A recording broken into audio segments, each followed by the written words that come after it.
What's up guys, how are you all?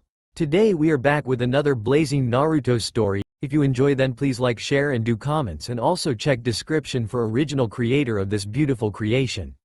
Thank you all for coming to Mito's birthday. It is with great pleasure that my wife and I announce Mito Uzumaki Namikaze as our heir.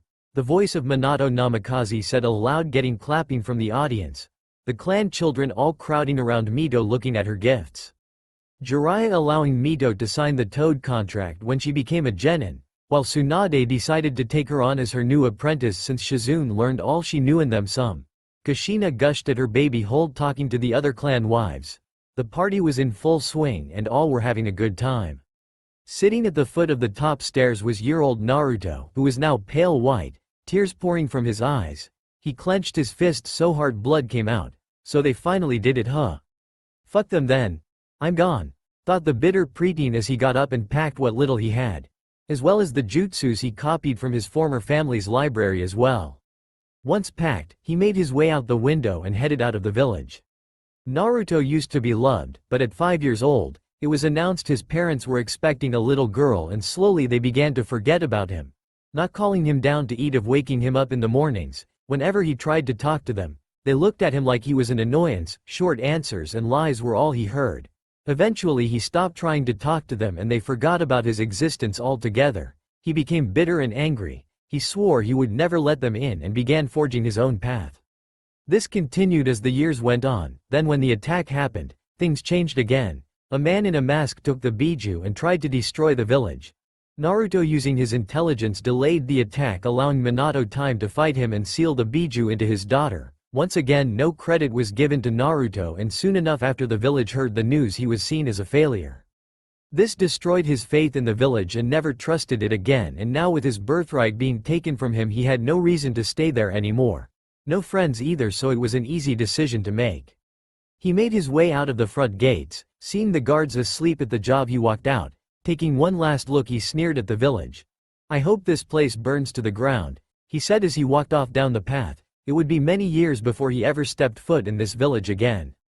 Long years passed after that night. The village went about its day as if nothing had happened. The day after he was gone was when his family had come back to their senses, but by then was too late for them now. Flashback to the next day. It was a quiet morning. At the Namikaze house, Minato and Kushina had woken up early to get their day started, but something kept bugging them. Something in the back of their minds told them something was off. But they couldn't figure out what, so they let it go for now as they heard Mito and Jiraiya come downstairs. "Oyo," the couple said. "Oyo, Kachan, Tucson," Mito replied while Jiraiya nodded, still tired with a slight hangover. They sat at the table and breakfast was served. They ate and talked about last night, smiling about the whole thing, when Minato spoke up. "Oh, that reminds me, this year's graduations are today. I need to make up teams for them," he said. The third Hokage sacrificed his life instead of Minato and Seal Nine-Tail in Naruto and his siblings. Because of having only soul, Naruto is neglected by his whole family. "Another year, huh? Well, we have some good ones this year like Itachikan or Hana-chan," Kushina said after eating. "I can't wait to graduate and become Hokage, Datbeo," Mito said proudly. They all smiled at her, finishing up and getting ready to head out. Minato taking Mito to school. Jiraiya heading out to do research. Once in his office he began looking over the students. Some were excellent, others not so much, till he reached the last file, his oldest son's. He furrowed his brows as he knew nothing about his son. He hadn't spent time with him since he was 5. This made his eyes shoot open wide. "Oh dear Kami, my son," was all he said. At the same time Kushina was in her bedroom, looking at her bookshelf, when she noticed her family photo album. For some reason she opened it up to see her loving husband and adorable little girl. But she flipped it back to the first page and she gasped in shock. It was of her with Minato and Naruto, her firstborn, her little Sochi. She began to think back, but she couldn't remember too much with him recently. No real interactions with him, no real bonding time. Fear set in her heart as she realized she hadn't spent time with him since he was 5. Putting the book down, she went to look for her oldest. Something in her brain flipped and she needed to see him. She needed to apologize for everything. Only problem was she didn't know which was his room. Have a compound had over 10 bedrooms, so she set out to look through them all. But each one was empty. She became a bit more frantic. "Naruto, are you here?" Sochi? She called out. No reply. Finally she came to the last room at the end. She was afraid. Would he be angry with her? How would she be able to apologize to him? When she was in front of the door, Minato appeared there as well, looking at his wife with growing concern. Kushikin, he spoke. Minato, I think this is Naruto's room, she said as she opened the door, but it was empty. A bed with a desk and a dresser. Nothing else, as the wall where a sad gray color dust was everywhere, looking like it hadn't been lived in a long time. Kushina began having a panic attack, looking through everything hoping to find a trace of him, but nothing. Tears set in her eyes as she looked around. Minato, he is not here. Where is he? She said, frantic. Suddenly two Anbu appeared. It appears your son was caught leaving the village last night by a civilian. He walked out the front gates, the Neko said. They looked at her with wide eyes. Find my son now, he said to them. They nodded, disappearing. Kushina began sobbing, while Minato held her as they walked back downstairs. Why did he leave? She asked, confused. He looked at her for a moment, trying to think about it. I don't know. He stopped and his eyes widened. Last night during the party, we forgot it was his birthday too and gave his birthrights to Mito, he said in a moment of clarity. Her face went pale. Oh my god, Minato, we disowned our baby. She yelled hysterically, now completely horrified by her actions. She couldn't take it and cried. Minato was trying to think on anything else but nothing. The couple headed back to the office where he summoned Anbu to track down his son, slumping in his chair. Where are you, Naruto? He asked aloud. Naruto was in water country, trying to navigate through the mist. He was angry and just didn't care. Off in the distance he heard shouting and made his way there quickly. Finally clear enough, he saw a woman, in her early fighting against about 5 other mist nin, and she was losing badly. Mei Terumi was angry her comrades had betrayed her to Yagura. Now she was in a predicament, either surrender and become a slave or die in battle and lose the war. But none of that happened when she saw a kid no older than race at them with an impressive taijutsu style, took the first 2 in one hit. As the other were distracted, she used her Yotan bloodline, burned another 2 alive as Naruto snapped the last one's neck. The women taking a couple deep breaths, she looked at the kid who helped her. He had her style of hair and off-red color. But his eyes were like the ocean, deep blue, but had a void to them, like he has never seen happiness in his life. All she saw was anger, betrayal and bitterness. Hello, who are you? She asked.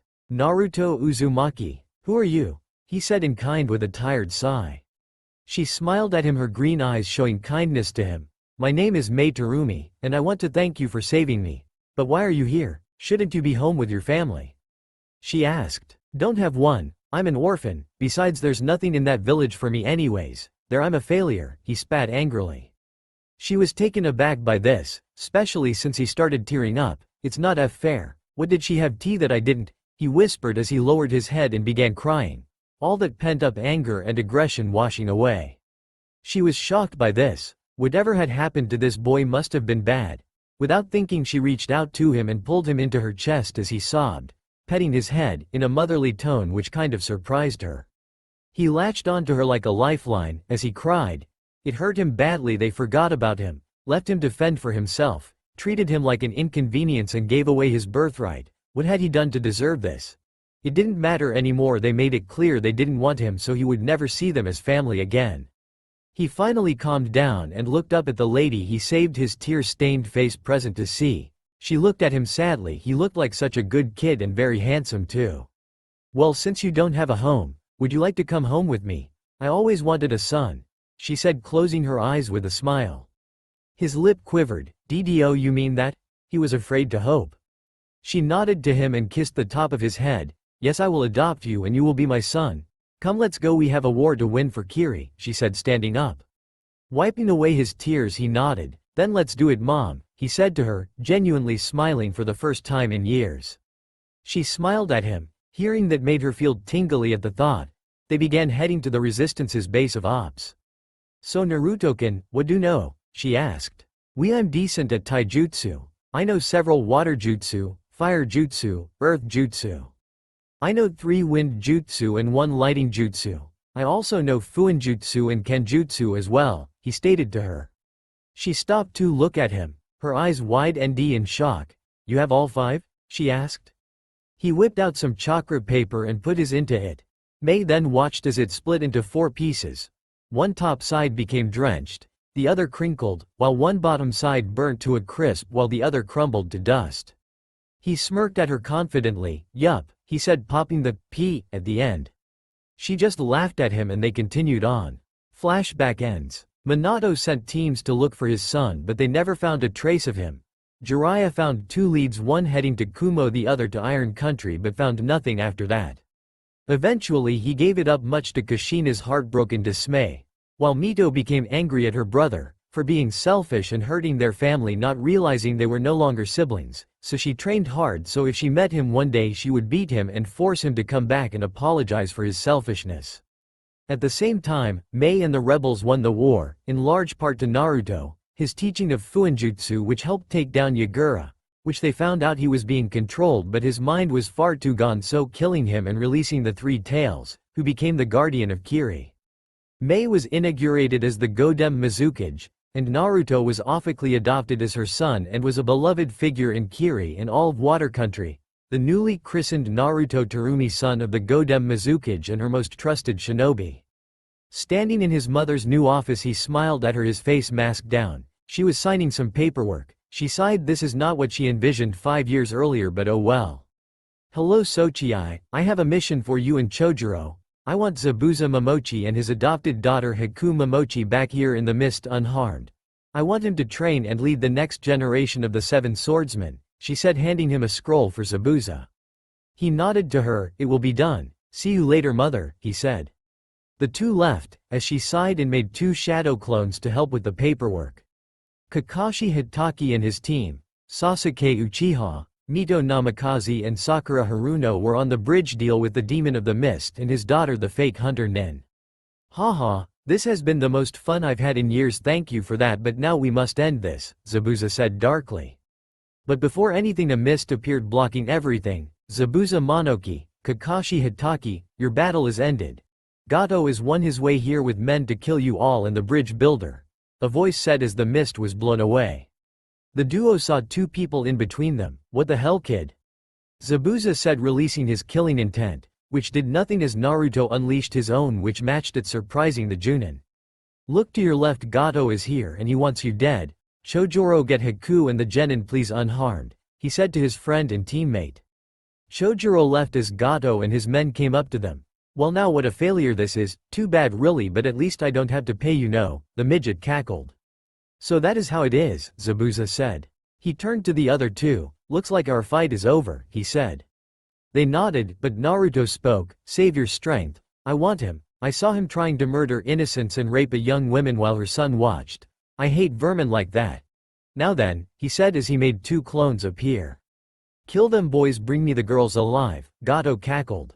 The 3 made hand signs each before yelling out, "Water style, water dragon, fire style, great fireball, wind release, great breakthrough," each one firing off their jutsu before yelling in unison, "Elemental release, boiling dragon typhoon."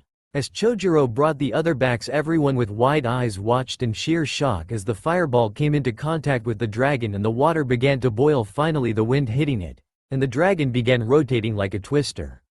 With a roar it charged ahead and hit the men and Gato, boiling them alive. Screams of pain were heard as the steam grew thick, then all went silent. The steam disappeared and the corpses of the melted men were shown. The real Naruto turned to everyone as his clones went up to burn the bodies away. "Zabuza Momochi, by order of the Godem Mizukage, you are hereby reinstated as a mist shinobi and ordered to come home. You're missing Nin no longer," he said with a smile under his mask, handing the scroll to him. He took it and read it. His eyes bulged out of his head. "Is this true?" he asked. Naruto nodded and both he and Haku embraced in a hug and shouted they were free and could go home. The 4 then began heading to Kiri when Mito spoke. "Wait, who are you?" she asked. The 4 stopped and turned to look. "I am Naruto Terumi, son of the Godem Mizukage and the last Uzumaki of Kiri." The both Kakashi and Mito tensed when they heard that, but left the other 2 confused. Mito narrowed her eyes at him. Then it dawned on her, "You're my brother, aren't you?" "Naruto," she said with venom. The other looked on, shocked by this. They, besides Kakashi, never knew she had an older brother. He chuckled at her and began clapping. "Very good, Mito, it seems they trained you in brainpower too. But no, I'm not your brother, he stopped existing long ago, he said in icy tone. They looked at him in shock, while Mito became enraged by his attitude as he took down his mask to show his face. You worthless baka, do you know what you've done? Our mother is worried sick about you and father has been looking all over. How could you do this to us? They were right, you are a failure, she screamed at him, taking deep breaths. He chuckled at first, then shook his head. If anybody is the failure, it's your parents. They abandoned me. They stole my birthright and gave it to you. Besides, by Uzumaki law, we're not siblings anymore. Nice try though, he said as he turned and walked away. This shocked her teammates but made her sensei frown. Sure, he fucked up, but he has been trying to fix it. Don't you dare turn your back to me. I am he, daughter of the Yondiame Hokage. Older brother or not, you will show me respect, she bellowed as she charged at him, a Rasengan in hand. Naruto shunshined away and reappeared in front of Mito, holding her arm and her neck. With a flick of his wrist he broke hers, lifting her up. Now listen here, child, you will never have my respect. Your family in that worthless village looked down on me like I was a disease. Next time you come at me, be prepared to die, he said quietly but with a darkness. He then punched her in the gut, knocking the wind out of her, tossing her back. She was caught by Kakashi, who held her as she coughed, caught her breath and began crying from the pain. Her teammates in shock ran up to her. Sasuke, who like her and felt family was the end all be all, gritted his teeth. She is your little sister, how could you be so cruel, bastard, he shouted. Not even looking back, Naruto spoke again. You don't have to blood to be family, and family is what you make of. With that the four left back to Kiri. The four entered Mei's office where she was reading a book when the door opened and she saw her Sochii with his mission alive and intact. She smiled, putting he put down. Hello Zabuza, Haku, she said warmly. Zabuza chuckled at his ex-love. I always knew you would become Kage, and I gotta say from the bottom of my heart. Congrats Machen, he said sincerely. She blushed a bit and nodded. Thank you. Well, you're both ninja of the mist, and Zabuza, I want you to reform and lead the new 7 swordsmen, she stated. They all nodded. Excuse me, Mizuka-sama, I don't want to be a ninja, want to help in the hospital, if that is okay. The 15-year-old asked. Mei looked at her and nodded. Yes, I think you will. My Narukin here says your work with herbs and poisons matches Shizune Kato, the Lady of Poison herself, she stated. Naruto looked with a smile. This was his home. But frowned now. The leaf knew where he was but could do nothing as he was disowned in both tongue and paper. Minato was having a good day. He and Kushina were in the office when Kakashi came in without Mito. Where's Mito-kan? The Hokage asked. Kakashi sighed, then spoke up, telling them about his mission. They were shocked how quickly it escalated. So Zabuza Momochi, huh? Well, I'm glad you all came back, but where is Mito? He asked again. She is in the hospital, a broken wrist and 2 broken ribs, the Junin replied.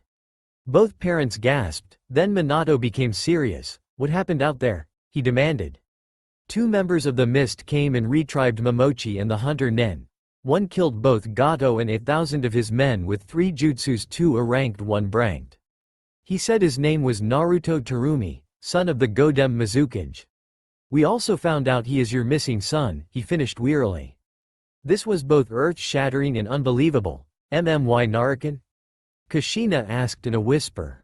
The Cyclops nodded. Mito discovered it and became belligerent, blaming him or what happened. When she didn't get a rise out of him, she attacked him, but he broke her wrist and ribs, and said the next time she tried something like that, he would kill her, he finished. Minato slumped back in his chair, his bangs covering his dull eyes. Kushina began sobbing into her hands. Thank you team, your side dismissed, he said sullen. They nodded and left. Neither said anything. It was not like they could go and get him, and they didn't know what to say. But hiding in the corner, Jiraiya stood. He sighed. This became much more complicated than he thought. I guess it's only fair, we turned our backs on him, treated him like an inconvenience, and now it has come to bite us back. Minato said. He held his wife. Narukin, I'm so sorry, I failed you, she whimpered. Come darling, let's go visit Mito-kan, he said as they left, each trying to figure how to complete their broken family. Mito had finally woken up from her sleep too. She was in the hospital, her eyes focused, but her mind was in turmoil. She had been thinking about what Naruto said, and to a degree he was right. They had abandoned him, something she greatly fears. It made her angry, though he beat her like an academy student, and he wasn't even trying. She looked at her right wrist to see it in a cast. It hurt to breath as well. Sad tears filled her eyes thinking back on how callous he is now. But then again it was her fault as well. She never took the time to get to know him. She had her parents and friends but he had no one.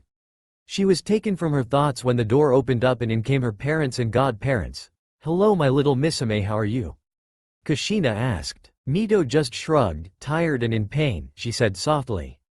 Kushina came and sat with her, her mother touching her beautiful blonde hair. "Sweetheart, what can you tell us about Naruto?" her father asked. She furrowed her brows thinking, he still looks the same hair, eyes, taller about, he holds himself in a style of apathy and takes risks. I also saw his left hand was gloved but his right was not, and when he had my wrist in his hand it didn't feel like flesh. I think he has a prosthetic on, she said. Kushina gasped slightly while the others nodded. He also very powerful, and looks like he has an arsenal of jutsu. His killing intent easily matches the Kyuubi's without trying. This made them tense. Only Biju can match Biju but even that takes effort. And when he killed Gato and his men he took pleasure in it, stating that he hates when men are pigs to women, and that's all I know, she said. They were all lost in thought. Kushina felt her heart break a little more. Her Sochii was a monster and it made her sad. She had failed him and he became a something dark. Jiraiya-sensei, I'm gonna need more info on him. I need to know what my son has become, he said sadly. From the sound of it, there is a slim to no chance of ever getting him back, especially if Mei Terumi is his mother now, he exclaimed. They all nodded at him. I don't think we can bring him back. Once the village hears about Mito he'll be hated more than he was before. No, all we can do is apologize, but as of this moment, no attempt will be made to reach him. Let's leave him be and move on. We have done enough damage to him, besides we have something to tell you Mito. You're gonna be a big sister, he said, changing the mood in the room. But the guilt still lingered, when all of a sudden her friends all came in to see her with their senseis. Hi Mito-can, we came to see how you are doing, Hinata stated. She smiled at them all. I'm alright, just conflicted, I guess. She said them. Why, what happened? Ino asked her. I met my older brother, she said, dropping a bomb on them. They all looked at in shock. You have an older brother? Kiba stated, as none of them knew she had an older brother. That's what we said too when we found out. It was a shock to us as well, Sasuke said. She then went to explain what happened at the bridge, getting shocks from her friends, especially Lee, who frowned at Naruto's callousness. Most unyouthful, he stated, as the others agreed with him. No, not really, he was justified a bit. We abandoned him, my parents took away his birthright, and we never included him in anything. Anyone would become bitter and angry for that, she said to them. She smiled at him and nodded. But know this, he is by far stronger than all of us, Itachi and Hana combined, she replied to them.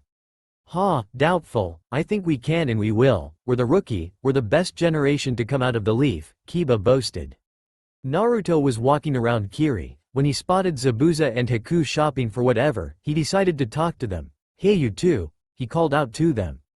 Haku blushed a bit, while Zabuza smirked at him. Hey there brat, what's up? He asked. I just wanted to say, I give you my blessing with mom, just don't hurt her, okay?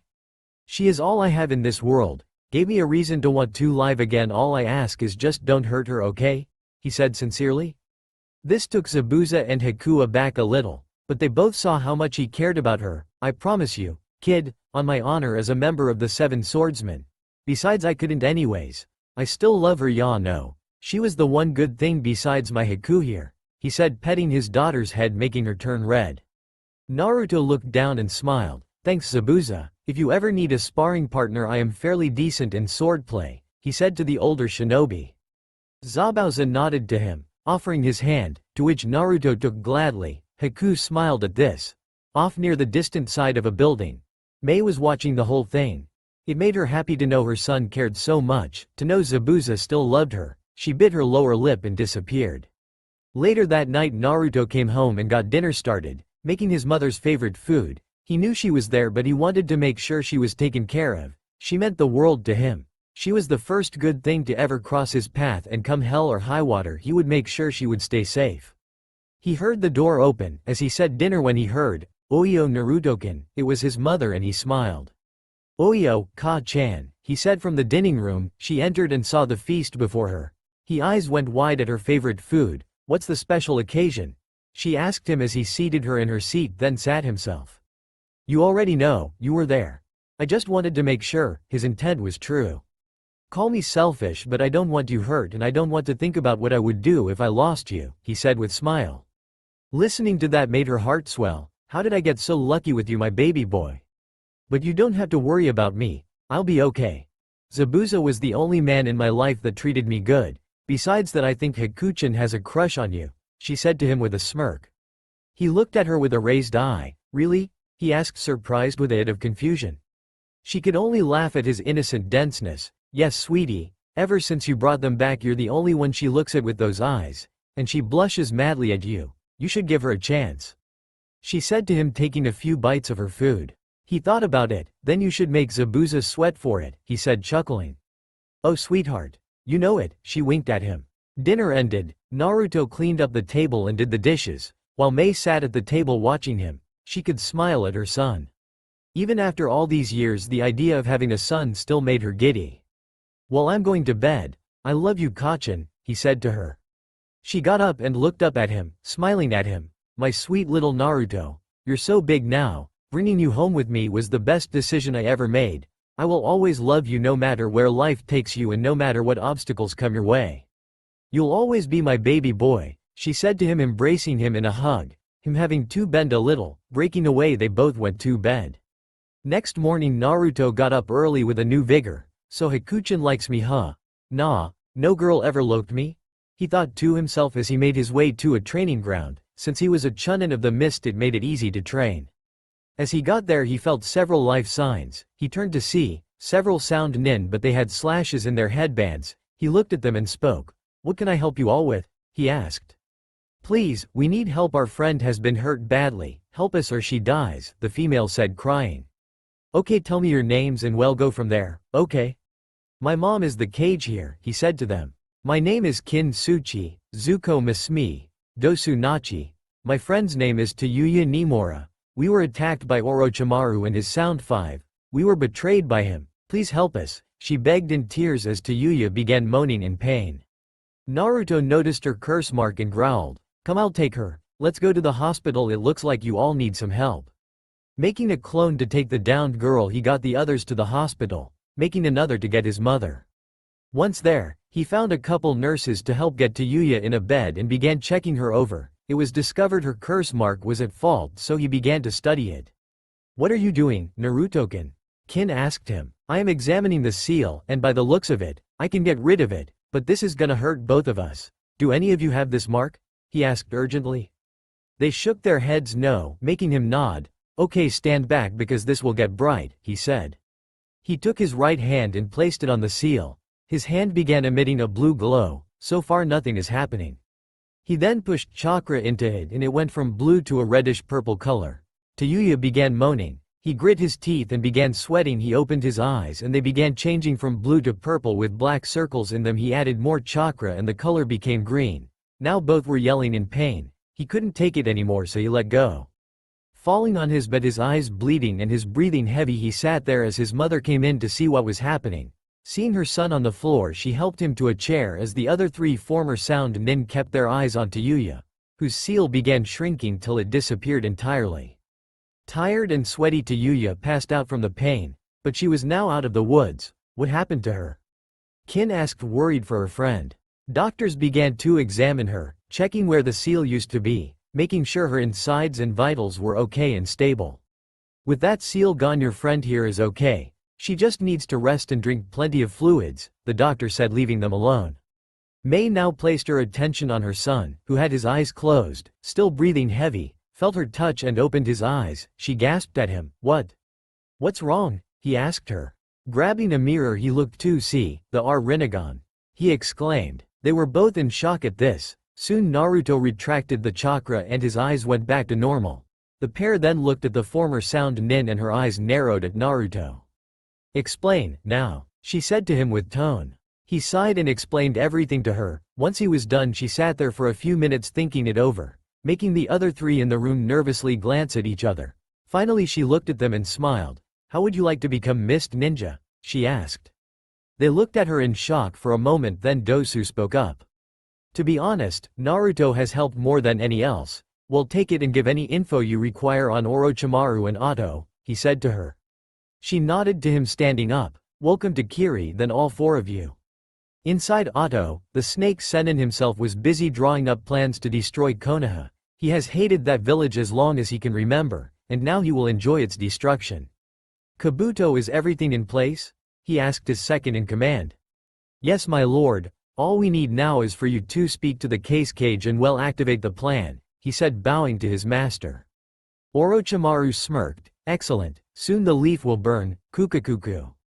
Minato was in his office, looking at candidates for this year's Junin exams. He had Enko Mitarashi, Genma Shiranui and Heiai Gecko, Hana Inuzuka and Itachi Uchiha, as well as a last-minute addition Neji Hyuga.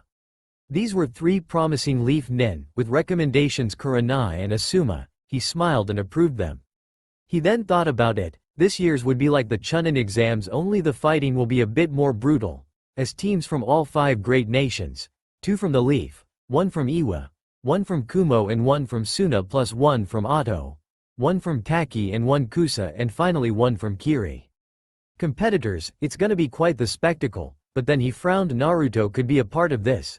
It has been years since has seen him, and to be honest he was not ready, and he knew his family wouldn't either. The village now knew he is alive and what he had done not only to Mito but to Gato and his enterprise, and like he suspected, the village was calling for his head, but they also feared him now as well. Flashback. Minato began rubbing his temples. He had a council meeting to go to now. Word had gone out about Kakashi's mission to Wave, angered by the fact this village's civilian council couldn't keep its mouth shut. Sighing to himself when Neko appeared, Hokage-sama, the council is waiting for you, she said. He nodded. Thank you. How did it come to this, failing my oldest and turning him into a rival, he said aloud. He got up and Neko accompanied him. The closer he got the more he heard yelling, and they could all tell it was from the civilians, and he opened the door. He was right, they were yelling at each other about his son. Releasing some killing intent, he shut them up. Now that the council is here, let's get started. Anyone interrupts me will be excused without warrant, he spoke with authority. They all quieted down. Now then, why are we here? He asked. The civilians spoke up, mainly Mebuki Haruno. We know that failure was at Wave Country and he hurt Mito-sama. We want his death, as compensation for this blasphemy. She spat with contempt. The other civilians clapping and applauding. No, Jiraiya said as he and Tsunade entered with very pissed looks. What do you mean no? The council women screeched. Jiraiya scowled at her. Be silent, women. This goes farther than any of you know, he said to them. The shinobi side looked intrigued. What do you mean? Shikaku asked. What I mean is I found out quite a bit about him. For starts, he is no failure. He is a prodigy, more so than even Itachi Uchiha. His mastery of seals exceeds mine, Minato's and Kushina's, he spoke. This earned gaps from the shinobi side, but the civilians were lost. What does that mean? One civilian councilman asked impatiently. It means that he is capable of not only fight even the most elite, but he can even take on tailed beasts, the Toad Sennin stated. Minato looked at his sensei in shock. What? That is why I am here. I made a discovery. When Naruto went to Kiri, he not only helped win the war for the rebels, but he killed Yagura and extracted the tails from him, sealing it somewhere else. He is capable of fighting toe-to-toe with Biju, he said grimly. The whole council room went quiet. This was both startling and horrifying to say the least. Just how powerful is he? Kushina asked, utterly devastated by this revelation. Jiraiya looked at his daughter figure sadly. Quite powerful. He has both Minato's intelligence and patience while having Kushina's overactive mind and creativity. Combine that with his power, perseverance, and the fact he is dangerous. Well, he is not one you should underestimate, Jiraiya concluded. Plus he is the son of Maid Terumi the Godem Mizukage. You try to have him killed, she will declare war on us, and she is no an adversary we need.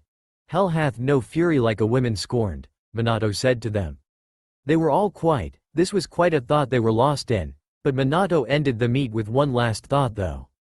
Anbu, take the civilians to Ibiki and Anko. As they can't keep their mouths shut, them loosen their tongues. I want to know all their secrets and any other info they have, he said. The civilians began to shout and scream, but his route took them away for processing. Sarutobi and Danzo both died during the attack by the Ninetails. Good Danzo. The Hokage now has direct control over Root. Flashback ended. Well, we still have 6 months before the exams. he said as he went home to be with his family. At home was Mito, who was working on putting in elements into the Rasengan, while Kushina, who was now a month pregnant and showing signs, was eating some ramen while watching her daughter. "Hello my loves," he said out loud to them, getting their attention.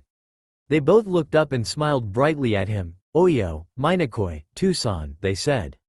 He walked over to them, kissing his wife first, then her swelling belly, making her giggle. Then he kissed his daughter's head. "How are you both doing?" he asked. "I'm good, Tucson, but I am trying to add elemental manipulation to your jutsu," she said. He smiled at her, rubbing her head. As he looked at his wife, the two gazed at each other lovingly. Since they had foregone trying to bring Naruto back, they focus on the children they have now and their marriage. "I am good, little tired, but that goes with pregnancy," she said happily. Mito looked at her parents happily, but Naruto still haunted her thoughts, her greatest regret. She should have done more, but maybe she could earn his forgiveness, and maybe, just maybe. Naruto sat meditating on the roof of the house. The exams were close at hand, and it was quiet in the house. He was not all that surprised when Zabuza asked Mei to marry him, and she agreed to it. They tied the knot over a month ago and went on their honeymoon yesterday. He was happy for her, as Zabuza was good for her and would be the best husband he could. The same could not be said for him. He and Haku talked for a while and she looked like she liked him, but after a couple dates she realized it was hero worship only and told him she would be his friend and sibling. Her and Chojuro hit it off as they had more in common and went steady. Tayuya and Kin discovered their feeling for each other and became a couple a month ago, with Zuko and Dosu found girlfriends on their own. One working at the hospital and the other reminded Naruto of Enko Mitarashi. Her love of blood could be a bit too much. He was bummed out but accepted it and moved on. No one ever felt that way about him anyways, so he had no reason to believe otherwise, and maybe it was for the best. He had other things to worry about anyways. Opening his eyes, he stood up and bit his thumb. Kachiyose no Jutsu. Slamming his hand down, a giant ball of smoke appeared. He stood there waiting till the smoke dissipated. He saw his personal summon, a bluish-green dragon with purple slitted eyes. She was very beautiful and held a certain air of elegance, and she loved her summoner. To Naruto, she was his baby. When he got the contract from Uzushio and was sent to the dragon's homeland, he was given her as a reward, as he was the first in over years to be the summoner. And he raised her from a hatchling. He named her Edelana, Anna for short. The second their eyes met, she smiled at him. Her parents had been killed after she was born by a joint effort of other summons to wipe out the dragons. He was the closest thong to a parent she had. "Hello, Papa," she said in smooth voice that had more mid and higher range. "Hello Anna, how are you?" he asked her. He walked up and hugged her. She was a bit bigger than him now, as dragons grow faster than humans. She was about 2 feet tall and about feet in length, with a pair of beautiful bluish-red wings.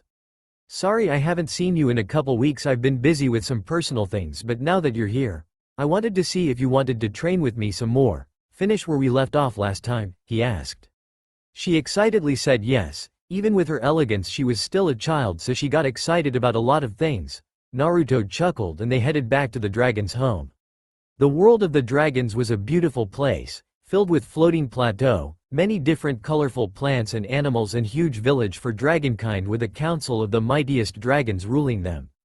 On the council sat Igneel the Fire King, Grendini the Sky Queen, Waisalohia the Light King, Skiadrum the Shadow Lord, Metallicana the Steel Empress, and Lucian King of Lightning. At the head is Agnolohia, Emperor of Dragonkind. Together these 7 help rule and maintain the balance for all dragons. Today they sit in the council room and speak about their first summoner in over 100 years, Naruto, Uzumaki, Terumi. "What shall we teach the boy?" Igneel said, the first to speak. "I say we teach him how to use our power. He has shown great strength and prowess," Metallicana said out loud before she began chomping on food. They all looked at each other and nodded. "I think that is an excellent idea. The boy has a good heart and he cares for us dragons. Let us repay his kindness in stride," replied Agnolohia. Before any more could be spoken, the door came open and in came Edelana and Naruto. Speak of the devil himself. "Hello again Naruto, what brings you here?" Skiadrum asked. "Well, besides wanting to come by and say hi, I was hoping you could train me. I have an exam coming up and I want to be ready for it," he said to them. "Yes, the Junin exams in your former home, the Leaf Village. Yes, I think we could help with that," Agnolohia proclaimed. He smiled at the old formerly evil dragon. "Thank you, I won't let you down," he stated with sincerity. They all chuckled at him and began getting to work. The Chunin who were taking the exams were in the Hokage's office speaking to the Yondaime. "As you six have been chosen to take part in the Junin exams. You will be competing against over other competitors as well as Kiri's Chunin," he said to them.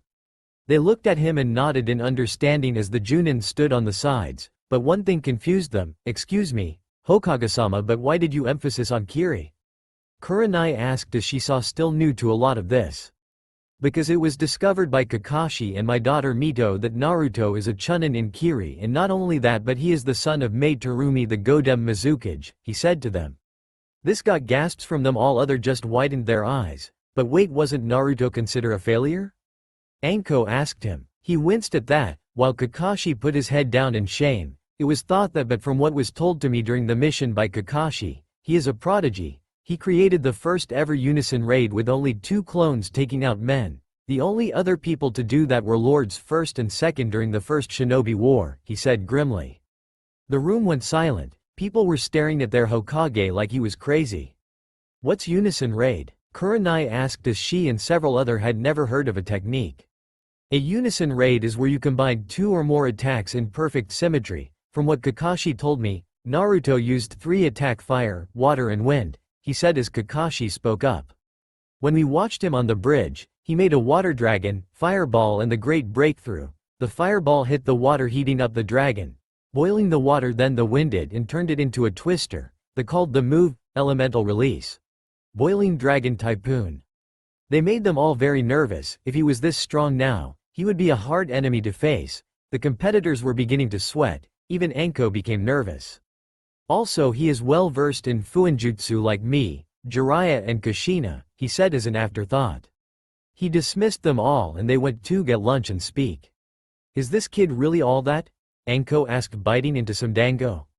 "Yes, he is as old as Itachi, but unlike him does not go the path of least resistance. He is dangerous. He could have killed Mito when she challenged him, and he wouldn't have batted an eye. You all need to be careful around him, because his aura rivals the 9 tails, Kakashi said before going to read his smut. That last part got to them. His power and aura rivals the 9 tails? They didn't really talk after that as they began to prepare for the exams, this time with fear. Mito was with her mother at home reading up on some old Fuinjutsu while Kushina lay down on the couch to take a nap. Now that she was pregnant again and in her early s, it took more out of her than her first 2. Mito was lost in thought. If she could beat Naruto, maybe she could get him to accept her apology as well as their parents. It was her only bet right now. She needed to at least say her piece to him. She nodded and wrote a note to her mother saying she was going out to train and left the house. On her way there she encountered her friends, the other rookies who were at an Akamichi-owned barbecue shop. She headed to see them. "Hey guys," she called out. They looked up to her, either saying hi or nodding, while Sasuke just grunted. "What are you doing?" Hinata asked. "I'm going to train. When the time comes I want to face Naruto and beat him and make him listen to reason," she stated. They all stopped and looked at her. "What? Why, he almost killed you last time," Sakura stated with a frown. She looked down with a sad smile. "I know, but I want a chance to make things right. I want my Onichan back. When we were little he would play with me once, and while if my parents were busy, he made sure I was okay, and I want to apologize for abandoning him. Sniff, I miss him. I know he hates this village and my family, but I still love him," she said, sincerely pouring her heart to them with a few stray tears in her eyes, the guilt eating at her. They sat there quietly looking at her. They all thought it over and decided to try and help her. "If that is what you want, then I'll help you," Hinata said. She wasn't pleased that her older brother tried to kill her, but she was still her friend. "Yeah, we'll help you too. At least you can get closure this time," Shikamaru stated. One by one they all agreed to help, making her smile. She nodded to them. "Thank you all." Kushina had woken up from her rather restless nap. She felt okay, so she went to get dinner started, but when she got there she saw Minato making it. It made her smile at his thoughtfulness, so she sat down at the table. "Have you seen Mito-kan, honey?" she asked him. "Yeah, she went to train with the other rookies. With the Junin exams coming up they wanted to step up their game, so it will just be us for dinner tonight," he said to her, coming to kiss her softly, then her stomach as well, which made her giggle. He then sighed as he didn't want to tell her this. "Kiri is bringing one team and Naruto is on that team. Will you be okay?" he asked her in concern. She smiled sadly at him. It still crushed her how she had failed as a parent for her oldest. She nodded to him. Yes, I don't have much choice. But it doesn't make the hurt lessen, she said. Being pregnant, her hormones were out of whack. She laid on his shoulder as she whimpered quietly. She wanted nothing more than to make it up to him. Hopefully when he came they could talk to him and make amends. They knew they would never be a family again, but they still had to try. Rasa, the Yondaime cage, was laying down in a ditch, being watched over by Orochimaru. One part of his plan worked now. All he needed was to convince Suna to attack Konoha. Several of the others' villages had gotten their chunin ready as well, so now it was a matter of waiting till it was time. 6 months had passed and now it was time. A few things had changed, and Kiri Haku was now engaged to Chojuro. They were madly in love, and everyone was excited for this. Except Naruto. Poor boy had been dealt another shitty hand again. Mei had been putting him on the back burner, not really making time for him. She was busy not only getting Kiri ready for the exams but getting Haku and Chojuro ready for their wedding, as well as Zabuza, who was spending more time with Haku building their already strong bond. Naruto saw this and tried to see Mei to make it didn't happen again, but she pushed him off to the side, not so much neglecting like his first family, but it still felt like it, so he just excluded himself from them. We can find him in his apartment getting ready for exams, seeing all who would be there and making his strategy. He sighed. This being left out in the shit is beyond old now, he said to himself. He looked up at his calendar. In 3 days' time he would be competing to become a Junin, but to be honest he didn't really care. If this kept up it wouldn't make a difference to him anymore, and if this kept up he would resign from Kiri and disappear from the elemental nations. Looking down at his folders, he had enough. He got cleaned up, ate and went to bed. He as of right now was the strongest shinobi in this world, but he felt more alone than ever, and for a brief moment he felt tired. Laying down in bed he went into a dreamless sleep. Time skipped to the exam. Standing in the Mizu cage office, while Haku and Chojuro were excited, Naruto simply was stoic, not really caring anymore, but you could see the hurt in his eyes if you really looked. Alright you three, this is the same as the Genin exams. Make Kiri proud as we are of you, Mei said with a smile. They nodded to her, one less enthused. She dismissed them as Haku and Chojuro came up to her and Zabuza to talk and such, none of them sparing a glance at Naruto. He looked down, a lump in his throat, tears threatening to appear, so he shunshined away. He sat down on his couch and began to cry. So that is how it is now, huh? He said out loud, his voice cracking. His breathing labored as he was trying to calm down, but he couldn't. 6 years down the drain, did she really care, or was he just a phase? Maybe he was just a stepping stone. That bitter feeling came back again. Someone must have hated him, something fierce. It doesn't matter, no one ever loved me anyways, so fuck it all. Fuck this world and fuck everything they stand for. Once alone, always alone, he said. His eyes dulled to a blue-gray color. As of now he was just another worthless orphan, and maybe it was better to stay that. Hopes and dreams were foolish ideas for him. He packed up, putting on a black sleeveless shirt and face mask, green pants, his blue battle coat taping up his ankles and shins and right arm at the elbows with red tape, in his black gloves. After getting ready he headed out to the front gates and sat down waiting for them. He didn't wait long. As the others appeared he glanced and began walking ahead. Not once did they spare him a glance, as they were wrapped up in the wedding and Mei unannounced pregnancy, all of which Naruto heard. It made his heart sink that the woman he thought as his mother turned her back to him for her new family. He glared ahead as jealously reared its head. Sighing to himself he shook it off. He wouldn't go that route. If they did want him around anymore, then I guess it's time to say goodbye. Rather fucked up way, but still. He continued on as they were 5 feet behind him. Mei and Zabuza were speaking to Haku. So you excited, kid? Zabuza asked his daughter. She blushed and nodded, holding Chojuro's hand. She looked down at her ring and she still couldn't believe it. She was getting married. Any thoughts of Naruto had been forgotten about. They had tunnel vision now. They didn't stop to see if he was there or not. He had simply become a victim of circumstance yet again. Making impressive time, they had entered Fire Country when they stopped to make camp. But to their surprise it was already made for them, 2 tents and all. They looked up and saw Naruto sitting there staring off into space, but thought nothing of it and went about their business, the reality no clicking with them. He didn't need to see to know, his eyes glistening in the dying sunlight. They had left him behind just like his biological family had. He knew then he would resign after these exams. Win or lose, it didn't matter to him anymore. They didn't matter to him anymore. He was done with this life. The group of 5 made it to Konoha. Walking on the path they made it to the gate when the gate guards stopped them. "Halt, I need to see your passports and reason for coming," one on the right said. "I am Maid Terumi and we're here for the Junin exams," she said proudly. He looked at them all, and nodded, never realizing that was Naruto standing behind them all. He stamped the passports and they headed out into the village. Naruto put his hood up as he didn't want to be seen or spoken to. As they made their way to the stadium, passing by people from other lands, even samurai as well. The four from Kiri looked on with wonder and excitement. Naruto was reminded just how much hated this place, how much he hates people. Entering the stadium, Mei and Zabuza headed up to the cage box while the other three headed to the competitors' box. Naruto walked behind his teammates as they made their way in, finding seats in the front while Naruto stood off to the sides. He didn't feel like a Kiri nin anymore, so no point in trying. He glanced around seeing nin from Iwa, Kumo, Kusa, Otto, and others. He saw Baki, Pakura and Mimoto of Suna, then saw two teams from the Leaf as well. He closed his eyes and just listened, letting his sensory skills out. Minato walked up to the podium and began talking, giving the usual speech which most ignored. Naruto did notice a bunch of Anbu posted, which means something big is happening. "Now then, this year we're gonna change it up a bit. Instead of preliminaries we're just gonna get straight to the battles," he said, getting cheers from the crowds. Naruto sighed at this. "Good, at least I won't have to deal with them," he thought to himself. "First up we have Mimoto of Suna versus Ushara Nigari of Kusa," Genma Shiromura yelled out. The two competitors head down and the fight began. Time skip. The first fight ended in a draw, while three other fight with shinobi from Iwa, Kimo and Taki, either one have lost, but most fights were very well received.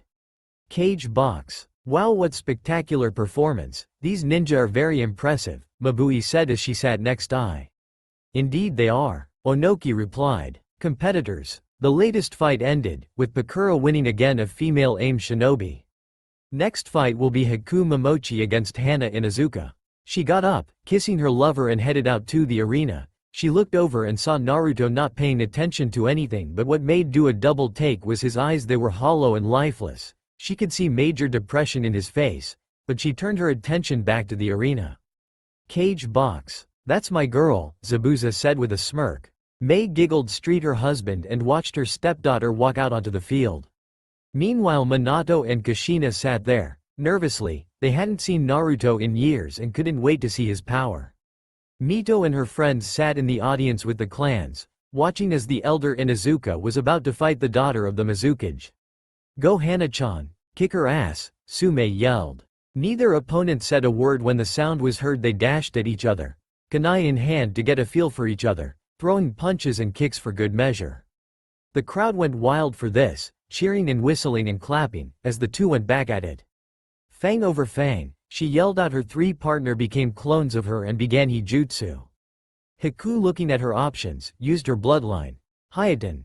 Demon's Mirror Jutsu," she quickly said. Several mirrors popped up from the ground and locked Hana in place. Several shouts were heard and the mirrors disappeared. To see Hana and her partners passed out on the ground looking disheveled. Winner Haku Momochi. The crowd cheered and applauded her performance as she went up back to her seat. When she got air she noticed Naruto wasn't there. She looked all over but he was not there. Thinking he had gone to the restroom or something, she let it go, but his eyes still haunted her. "Your daughter is very well trained," Minato said to Mei and Zabuza. "Thank you, she is just a superb shinobi," Mei beamed.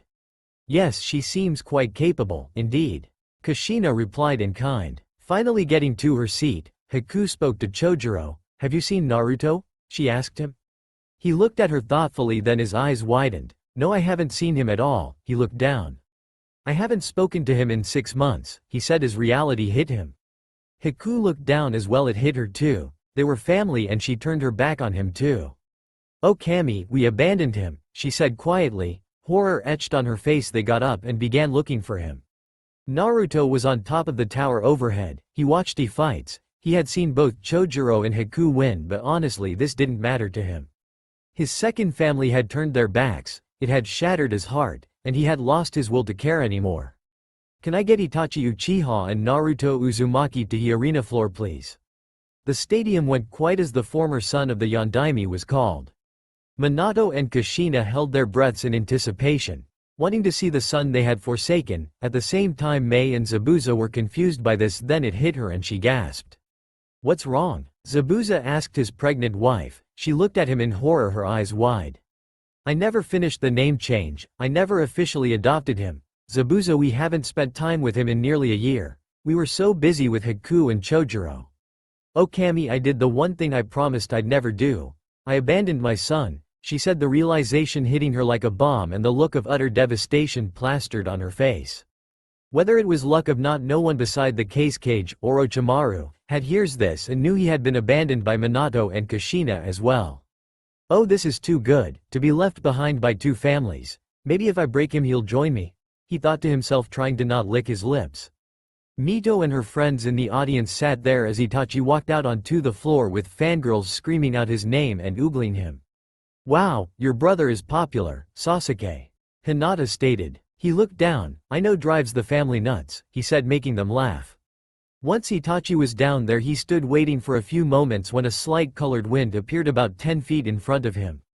A man about 2 feet, taller than Itachi, appeared, and his appearance was shocking.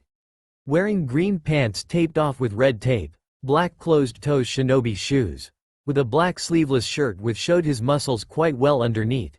His right arm was bandaged at the elbow with a black glove on. His left arm he tore off the bandages, showing his mechanical arm.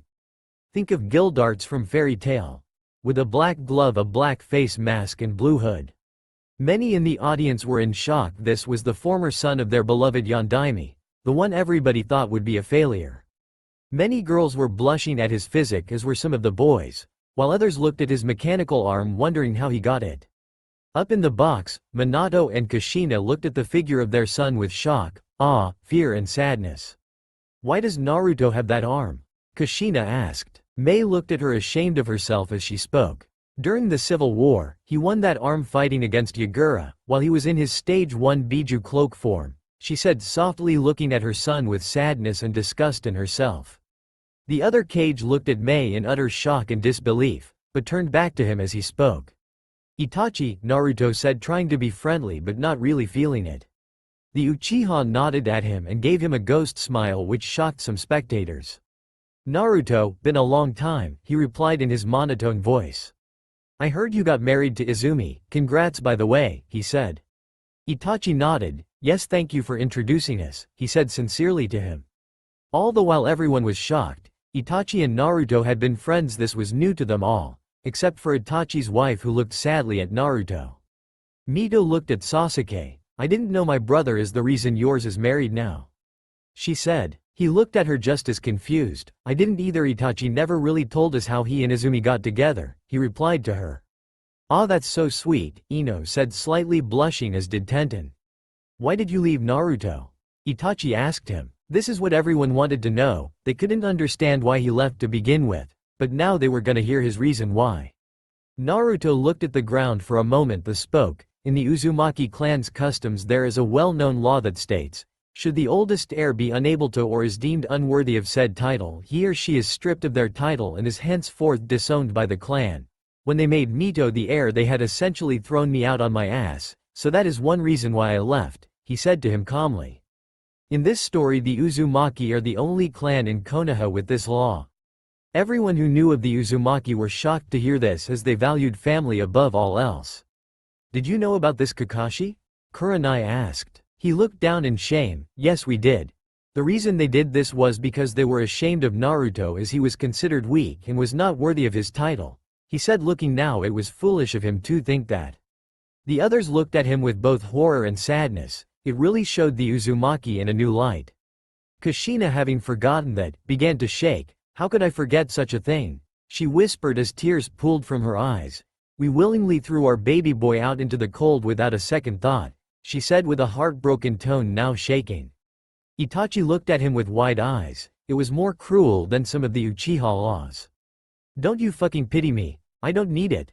I am only here to fight you. Now come at me, Uchiha," he said monotoned. Itachi nodded and made the first move with impressive speed. He threw a punch at Naruto, but he caught it as the impact made dust fly around them. Everyone sat in anticipation. Fugaku and Makoto sat on the edge of their seat. Learning that Itachi had befriended the little boy no one wanted. Learning Naruto had helped Itachi find his soulmate and now they were battling. When the dust cleared, Itachi and Naruto were at a standstill, neither moving or giving ground. "Impressive," was all Itachi said.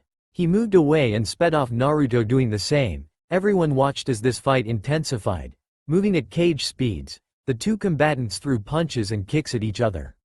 Itachi would throw a punch, Naruto would block it and fire of a kick, as Itachi would block as well. It was a roundabout process, but their taijutsu was beyond amazing.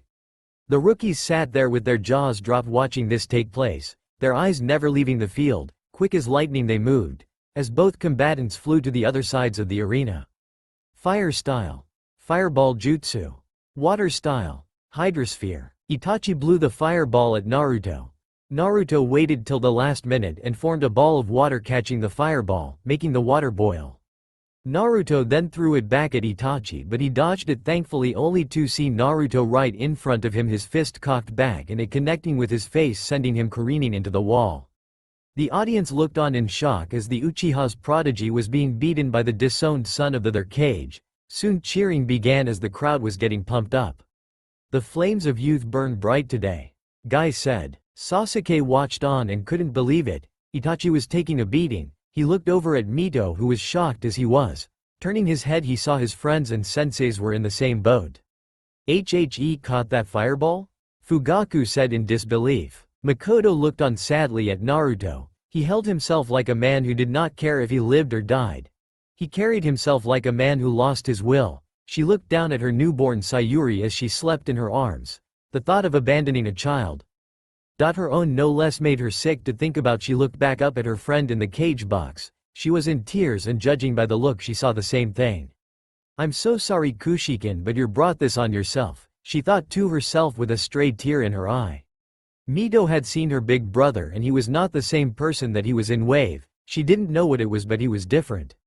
Naruto looked at Itachi, who was beginning to pant while the stamina monster he was fine. He was over this and did not intend to win anyways. "Is this all you have, Itachi? I'm disappointed in you. Come, Rookie of the Year, fight me," he taunted, hoping it worked. Itachi glared at Naruto activating his Sharingan. He may have been courteous to each other, but he would not tolerate this. He ran again at him and began another bout of taijutsu, but to his and the entire stadium's shock he continued to counter and block. The cage could only watch in pure shock at this. "What the hell I am seeing?" I asked, rubbing his eyes. "You're not the only one. Not only does he have the balls to taunt the Uchiha but could back it up," Onoki said as his granddaughter sat next to him in utter shock. Mei looked at him in shock. He was never this cruel before. But now he probably doesn't care anymore. She looked at in tears, her heart breaking at what she has done to her son. The one who saved not only her but her village, gave her her husband, and how does she repay him? Tossing him away like trash. "Please forgive me, sweetie. I should have done better, I'm sorry," she thought as Zabuza looked down sadly as well. He had done the same and not even spared a glance to his suffering. He looked at Mei, then her belly, and steeled himself. "When this is over, we're coming to save you. This should never have come to pass," he thought, angry at himself. Kushina and Minato saw that look before in his eyes years earlier when Mito was born. It tore at their hearts to see it now, only this time much deeper. He was damaged, but hopefully not beyond repair. Itachi took a minute to catch his breath. "Something is wrong with you. I can see it in your eyes and feel it in your aura," he stated to him. Naruto gave him a sad, bitter smile, but no one could see it behind his face mask, until you have walked in the shadows of the lonely places in this world. Until you have seen despair in person and have lost your will. You can never truly understand, and to be honest I hope you never have too, Naruto said to him. Everyone listening was quite trying to understand and decipher what he meant, while Mito, her parents, Mei, Zabuza, Haku and Chojuro knew. As the two had stood in a hallway watching him, they knew what he meant. Itachi tilted his head in confusion. "What do you mean?" he asked. Naruto's eyes began to glisten, shocking everyone who saw. "It means that I was never meant to have a family. A mother who loves me, a father who cared, siblings who wanted to be around me. It means that I am tired, I hate this world, I hate my life and I hate being alive," he said, swallowing the lump in his throat. It was quiet, no one dared utter a word. His true feelings had been uttered to the world. This is what he felt, and this broke several people's hearts. Mito sat there in utter shock. Tears began streaming out of her eyes. "Big brother, that's not true. I love you," she whispered. Her friends, having heard it, looked at her with sympathy, as did the senseis. Haku and Chojuro just stood there, not moving or breathing. "No, Naruto. I care, please forgive me," she said to no one as she began to shake. Mei, Zabuza, Minato and Kushina looked like their worlds had crumbled down on them. "No, sweetheart, don't say that. I was the failure, not you. Don't think like that," Kushina said, now sobbing. Mei had covered her mouth with her hands, looked at the boy she raised and loved. It tore at her heart for him to say that. "Narukin, I'm sorry, I never meant to hurt you like that," she whispered. Tsunade and Jiraiya had come up next to them, having seen and heard it all, looked at him sadly as well. "Come at me, Itachi. Show me why you are the Uchiha's prodigy, show me your power, or fall in front of your family," he said darkly. Closing his eyes, pushing chakra into them, and when he opened them up he unveiled his Dujutsu, the Rinnegan. In the cage's box the leaders gasped at the sight. "You mean to tell me he has the Rinnegan?" I yelled in shock as he sat up from his chair as Mabui looked on-eyed, wiping away her tears. Onoki just sat there looking on, his face pale. "This is the first time I have ever seen the eyes of God," he said out loud.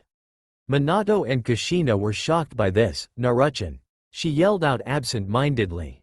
Minato looked back at Jiraiya and Tsunade, who looked like they had seen a ghost. "Sensei?" he asked. "I have only one other pair of eyes like his, but he died years ago. Naruto has the power of life and death," he stated to himself. Mito and the other looked on with confusion. "What's that? I thought the Sharingan and Byakugan were the only Dujutsu?" Sasuke said aloud. Fugaku, Mikoto as well, the entire Uchiha clan looked on, unable to comprehend what they're seeing, and it wasn't much better for the Hyuga either, as Hiashi looked on slack-jawed. His wife Hionite and their youngest Hanabi sat there watching as well, but Hanabi was confused. "Kachan, what's that?" she asked her mama. But her father spoke instead. "That is the Rinnegan, the first Dujutsu. Legend says that the Sharingan and the Byakugan originated from those eyes when the Raikodu Sennin had sons," he said to her. Itachi, who was just as surprised as the others, looked on as well. "You Uchiha, and you Hyuga think your eyes are the end-all be-all. You have never had to walk in the shadows alone, who have never faced despair as you slowly lose your faith and hope. Your curse of hated and hubris of arrogance. It pales in comparison to the solitude of hopelessness. I have lost my light. I had let go of the hope that was never mine. You have no idea what it's like to wake up and hate yourself, to go to sleep and pray to a God that doesn't exist, to just close your eyes and not wake up again," he said coldly, his glare burning into all who saw it. "I haven't wanted to live since I was 5 years old, and for a brief moment in time a woman filled that emptiness and took away my pain. But as usual, nothing good ever lasts. For me," he said calmly, looking straight into Itachi's eyes. Kurenai could only shake her head in disappointment hearing this. Enko actually began tearing up listening. He vanished from sight for a moment, but it was enough as he kicked Itachi in the side, sending him into the wall. Wasting no time, he charged at him again, but Itachi recovered quickly. Seeing his foe before him, he tapped into his full power. All of a sudden a purple-colored rib cage formed around him, with 2 arms. Swinging on of them at Naruto, it connected, sending into the other side's wall. You could hear its stone crack as his body pushed against it. Naruto got up bloody this time, no smile, no show of any emotion, just a blank stare with dead, hollow eyes. He made 2 clone and each began the hand signs of unison Rei Jutsu. The audiences went from cheering to fear. This wasn't an exam battle anymore, this was a fight to the death. Many had a hard time looking away. Mito, who was in tears while Sasuke was gritting his teeth, looked on. Both had fear in their eyes. "Onichan, please stop this," she yelled, but couldn't do anything as she was being held back by Kiba, Lee and Choji. Fugaku activated his eyes as Mikoto watched in fear for her oldest son's life. Mei watched in horror at what Naruto was doing. "Why?" was all she could say as she began sobbing as well. Kushina, who was a hot mess, looked through tears at what her baby had become. Would she help make him become? "Please, Naruchan, don't do it," she begged. But Minato saw something else. He wasn't going to hurt Itachi. His eyes widened at the revelation, and began running down there to stop the fight. Itachi saw what was happening and, not thinking, made 3 hand signs and his left hand glowed with lightning. He charged at Naruto. "Please forgive me, my friend," he thought as he went full steam ahead. Naruto had seen this and smiled, his time was done here anyways. He dismissed the clones and the jutsus just as Itachi punched through his chest, hitting his heart. The two combatants stood there looking at each other. Itachi had a look of shock while Naruto had a genuine smile on his face. He felt at peace. Taking down the mask, he began to cough up blood as Itachi pulled out his hand. The whole stadium went quiet, all looking at the two in the ring. Shock and disbelief were all over. Mito looked on in horror at seeing her big brother impaled. Tears flowed from her eyes, as the other rookies stood there watching.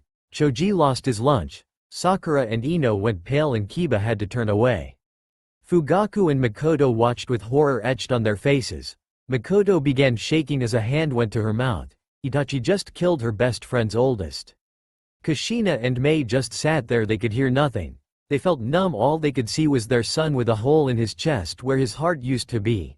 They began shaking as Zabuza went to Mei and Tsunade went to Kushina. It didn't feel real to them, this wasn't happening. Naruto, who had a genuine smile on his face, fell back with a loud thud as screams were heard and people were crying or stunned silent. Minato had finally come down, raced to his son. "Naruto," he yelled out. But Naruto heard nothing as all went black and silent. Itachi looked at Naruto, then at his hand, and he realized what was happening, and he felt like he did after his first kill. He went pale as his wife and mother came running to him to comfort him. Kushina felt reality hit her and she broke down. She had watched her baby boy die in front of her and she couldn't take it anymore. Mei, thinking about the last 6 months and how she had tossed him aside, now she would never get the chance to apologize to him. Her first son was dead right in front of her. It hurt and she couldn't stop crying. Mito just cried into her friends. She had wanted so badly to apologize to him, but now he was gone. She was angry at Itachi, she wanted to hurt him. She began fighting out their grasps but went numb and blacked out. Kakashi knocked her out. It wasn't Itachi's fault. Naruto had set him up to do so. Gray clouds appeared and it began to rain, as if the heavens wept for him. Kushina and Mei had made it down and were crying over his body. Haku and Chojuro were in a state of confusion and shock. He was dead. No, this wasn't supposed to happen. Please let this be a dream. Haku begged as it hit her too, falling to her knees. In the morgue laid Naruto's body. Behind the glass was both his former families as well as the Uchihas. No one there could believe it, they didn't want to believe it. "It's my fault, I should have never pushed him away, it was not fair to him, oh Naruto. I'm sorry, I'm sorry," Mei said as she sobbed into Zabuza. Kushina could only look at him. "Some mother I turned out to be. I forced you to face all this alone. I ruined your childhood and threw you away. Oh sweetie, I'm sorry, please come back," she begged as more tears fell. "Itachi, it wasn't your fault, he set you up to kill him," Minato said sullen as he looked at Itachi. The Uchihas looked at him as did the others. "What do you mean, Tucson?" Mito asked, still weeping. Minato ran a hand through his hair. When Naruto was saying all hat stiff, there was no malice behind it. He said that to make you act. I saw he look in his eyes. He had lost his will to live. In truth, we all killed him, we broke him, tossed him away like trash. His heart simply stopped beating, he said, trying to not to cry. Mito looked at his body. "I'm sorry big brother, I'm so sorry. Please don't leave me behind. Don't leave Mito," she begged him, but he would never answer. Haku looked at her and felt the same. She reached out, embracing Mito, who sobbed out in pain. The others looked at her with heartbreak in their eyes. Makoto began crying hearing that. "So ends a broken soul, who deserved more than was given," Kakashi said, bowing his head. Orochimaru's frozen corpse was being dragged to Tanzuka town, where a local bounty hunter office was. Opening the door, the guy at the desk looked up to see the Sennin. In shock, he looked at the man bringing him. "Hello sir, how can I help you?" he asked. The man pulled down his hood and mask. "I would like his bounty, please." The man asked. "Okay then, name please so I can put you in our registry," he said. Naruto Uzumaki. Naruto was now on the hunt for Aoi Rukado, the Leaf Chunin who murdered a small group of children from Konoha to show his allegiance to Orochimaru. Ironically, he would betray said snake to join Iwa. Naruto, Terumi, Uzumaki was dead, had been for a month now. He went by the new name of Zarif Grimoire, bounty hunter of the elemental nation. He wore a hood with a mask on to not show his face or eyes to anyone, and he lived on the Uzumaki ruins, which he kept hidden by illusion magic he learned from his summons the dragons. Only he would be able to break it, and he no intent on doing so. In the month since his death, many things change. In Kiri it was learned of what happened to their hero, and a memorial was made to him in the center of the village, an uzu swirl with the inscription on it. Gone is the flesh of which protected the mist, but never the heart which held true to the will of water. May had 2 more months left before was to give birth to her and Zabuza's son, but it was a bitter-sweet moment as he would never his older brother. They had decided to name him Uza Terumi in honor of the child they threw away. Haku and Chojuro got married, but it didn't feel good. Naruto was not there with them anymore. It felt empty now. Haku rarely smiled and wasn't as bubbly as she used to be, while Chojuro felt bad for it as well. He was the reason they were together but still didn't make it better. But the mist had come together, like never before, to ensure another Naruto never happened again. The family became tighter than ever and never pushed anyone away who needed a friendly ear or just some company for a while. In Konoha, things much like Kiri felt empty as well. After his death, both the Kage's families had sat down for talk, arguing, yelling, apologizing and agreeing they had decided to become allies. They burned his body on top of the Kage Mount. Minato and Kushina were heartbroken they never got the chance to apologize, the same with Mei. So when their third baby was to be born, they would never create another Naruto again. They would correct their mistake and be better parents.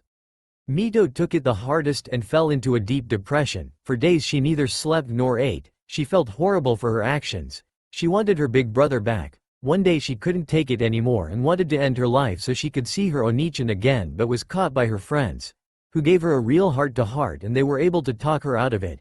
She decided then she would be a better sister, friend and person like her parents. A new law was made that should anyone make the same mistake Minato and Kushina did with their children, a council of their peers would be judge and jury for those parents responsible. But none of the others really thought that way, as they had seen what had happened that day as well and had become better parents as well. Itachi didn't know what to do for a while. He had killed probably the only real friend he ever had. He was angry, sad, upset, and many other emotions and feelings. Killing Naruto had traumatized him to a degree, but he made a vow he would carry on Naruto's outlook when it came to those in need of help, and he never looked back, especially after Izumi said she was pregnant. The village hidden in the leaves got a wake call the day Naruto died. They were so wrapped up in their superiority, they didn't see the little boy that needed help. It left a mark in their minds and in the village. Like Kiri, they tried to be better people than before. But Naruto was gone, and it had changed them all more than they thought it would. Earning names like the Golden Bounty Hunter, his reputation preceded him. He only took the evil, and if he was called to do a job that required the murder of innocents, he would take it out of the employers. But no one ever saw his face. No one knew where he lived, and the only way to reach him was through seals he would leave at key places. It is here we find our anti-hero tracking down Aoi Rukado, as he not only has the Nidaim's stolen blade, but he is wanted for murdering children and helping with Orochimaru's experiments. He was heading to Demon Country as he heard Aoi was there as a missing stone nin trying to help rebels kill the priestess Shion so the ruthless leader could rule. Zarif was now wearing a much different outfit this time, black shirt with the left side sleeved, his right arm taped up with red tape at the elbow, both hands had gloves on. Dark green pants with red tape on the ankles, black closed-toed boots. His original blue coat had been modified, still sleeveless but longer going to his ankles, the long collar gone with a hood, black flames on the bottom, and the Kaji for dragon in white with a new full face mask on. In red and black he was a terrifying sight to behold. Making his way to the gates of the city, he was stopped by the guards. "Halt, state your business here," they said to him. He said nothing but pulled out a scroll for him to read. The guard took it and read, his eyes growing wide. "Is this true?" he asked. Naruto finally spoke. "Yes, is it? This is why I must your priestess now," he said, his voice a bit lower than normal and a nit muffled by the mask.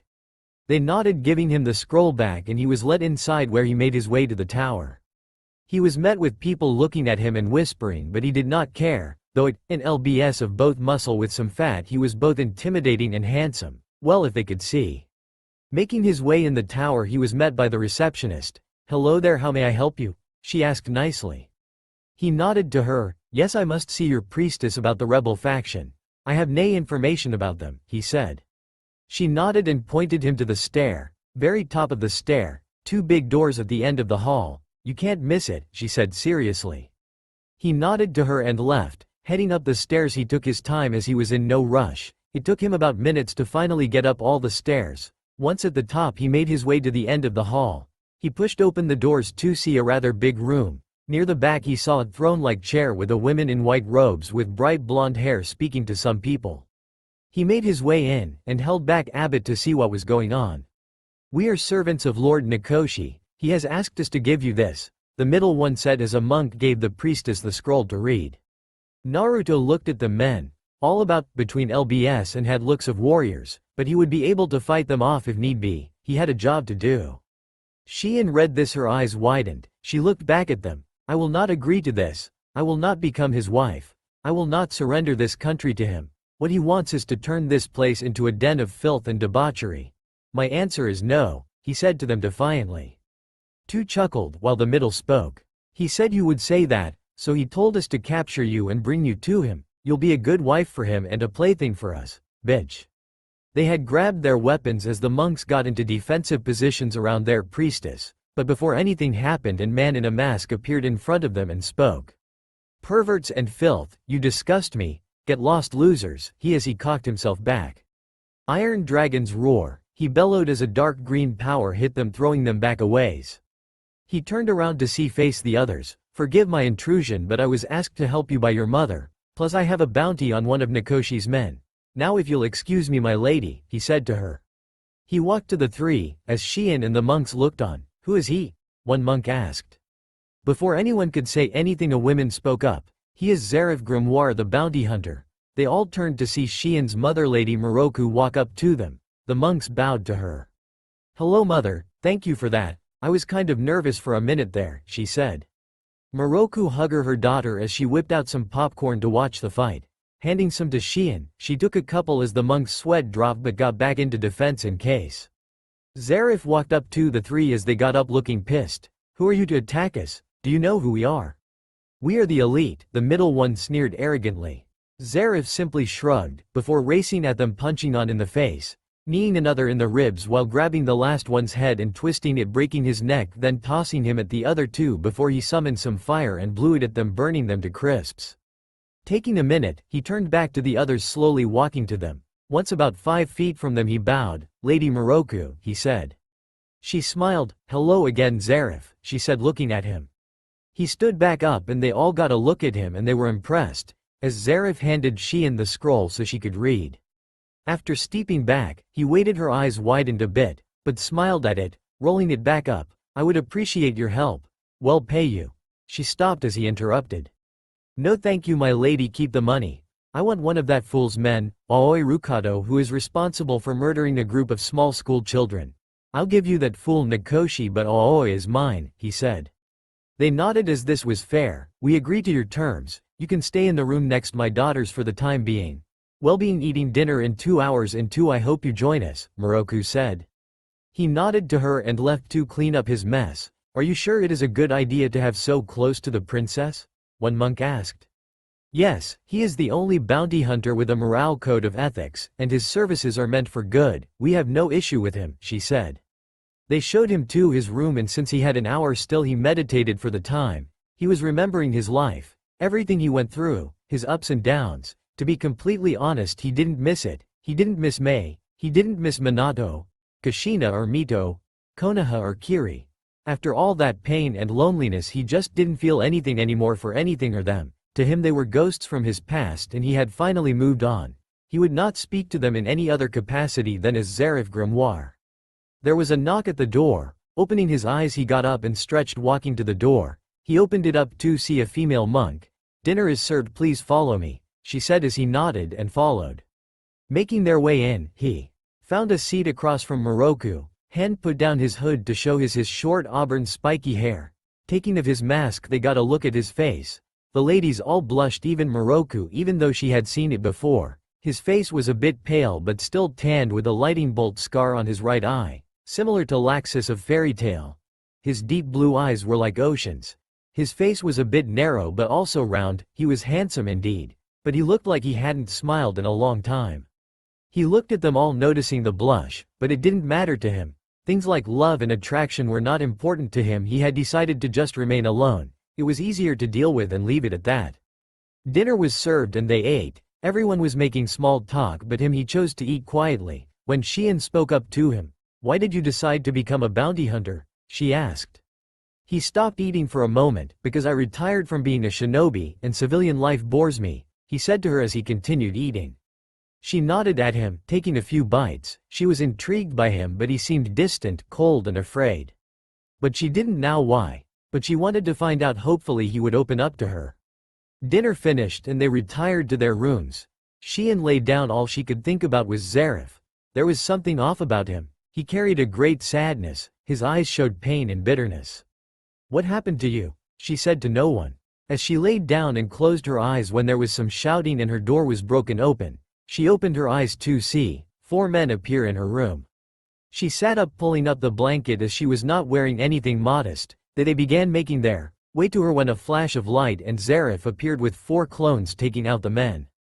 The real Zarif looked back at her, seeing she was okay.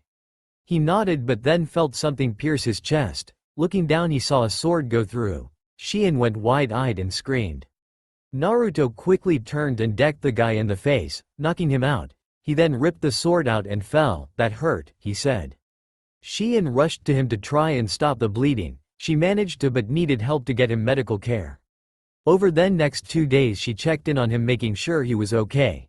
And finally he woke up on the 3rd day, much to her relief. Fluttering his eyes he looked around to see he was in a hospital bed. Looking over he saw Shion asleep next to him, which made him raise an eyebrow but let it go as he noticed he was bandaged up. "Well, now it's time to take the fight to them now," he said to himself.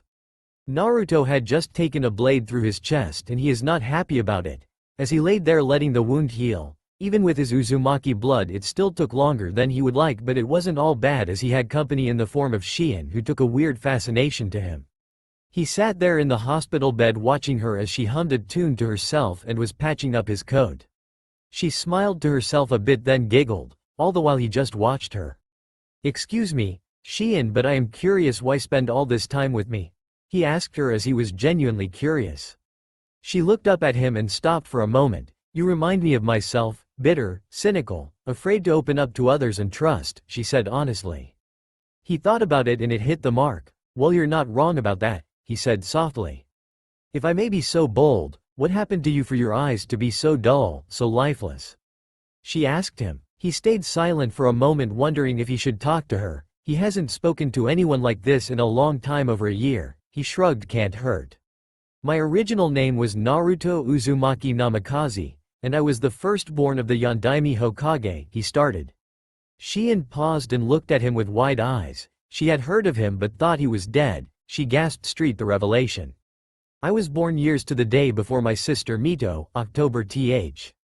When she was born her parents had seemingly forgotten about me, distancing themselves from me, even her godparents as well. No one wanted me around, and when I would speak to them they looked at me like a bug that needed to be squished. Eventually I gave up trying to bond with them. Going to the academy I had no real friends, and the only one who would speak to me was named Itachi Uchiha. The night of the Kyuubi attack, a masked man pretending to be Madara Uchiha tried to steal the Kyuubi from his host and force him to attack the village. I was able to stall the masked man long enough for the Yondaime to appear with backup, not only saving him but the whole village in the process. The Kyuubi was extracted but soon put into Mito. She was known as the hero of the leaf and I was forgotten about again. I never put my faith into that village again, and soon after I was openly attacked, verbal insult being thrown my way. On October, my th and Mito th birthday, she was given my title as clan heir by her parents. He stopped to see Shion openly crying. "That's not fair. What did you do to deserve that?" she yelled.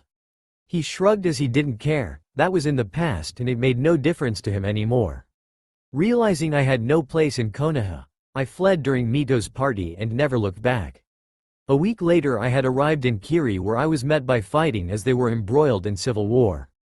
It was there I met maid Terumi, the Godem Mizukage. After rescuing her she gave me a choice: go with her or leave again. For some strange reason I will never understand, she wanted me to go with her, stating she always wanted a son. It was the first time in a long time someone had actually wanted me. He stopped for a moment to catch his breath, as it still gets him from time to time. After ending the war, she was made Mizukage and she adopted me as her son. I thought finally I would be okay, and I was for 5 years. Then she asked me to bring back Zabuza Momochi and his adopted daughter Haku, which I did, and not too long after they got married. But as always good things end, they came home from their honeymoon and they began distancing themselves. Not to the degree like before, but I could tell. Soon enough Haku became engaged to Chojuro of the new Seven Swordsmen. In all actuality I liked her first and I thought she did too, but apparently not, and went for Chojuro, and soon they both forgot about me as well, my stepsister and my first and only best friend. Soon it was like being back in Konoha, only Kiri didn't hate me. Then the Junin exams were to take place. After nearly a year of their neglect I had enough. During the exams I let Itachi kill my blood clone, letting the world think I died, and have never looked back. I am now a bounty hunter, he said, ending his story. Shion was full-blown sobbing listening to him. It was worse than hers ever could be. SSOT, that's why your eyes look that way, she said softly, looking at him through watery eyes. He nodded to her and spoke, don't pity me, I hate that. Besides, you have a problem on your hands in the form of those IWA nin wanting your seat. She looked at him for a moment and nodding, wiping away the tears. He was right, but maybe after she could convince him to stay. The wound finally healed and they began to get ready for the attack. They knew the enemy were just outside of the city itself in the eastern woods, which were dead but still had many great places for cover. Looking at a map they figured he had to be close by, started discussing how to attack, but Naruto stopped them. Actually, I have my own summon that can not only help us but reduce your men's casualty rates. What do you mean, Naruto-kun? Moroku asked. He bit his thumb, wiping the blood on his palm. Kuchiwa's no jutsu. A decent-sized puff of smoke appeared. Popping out was Edelana, who smiled straight seeing Naruto. Hello Papa, the beautiful creature said in a soft, majestic voice. Hello sweetheart, I have a task I need done. Tell the guard I need their help with a job, and once I'll get them all the fish they can eat, and once I'm done here you and I are gonna go on an adventure, he said. She nodded excitedly. She loved spending time with her father. Okay Papa. I can't wait, I miss you, she said, nuzzling his hand. He hugged her head, kissing her nose, making it twitch and her giggle as she disappeared. He turned back to see everyone with shocked looks, disc-shaped eyes bulging out, jaws hitting the floors. It was rather funny. Why, you can SS summon D-dragons?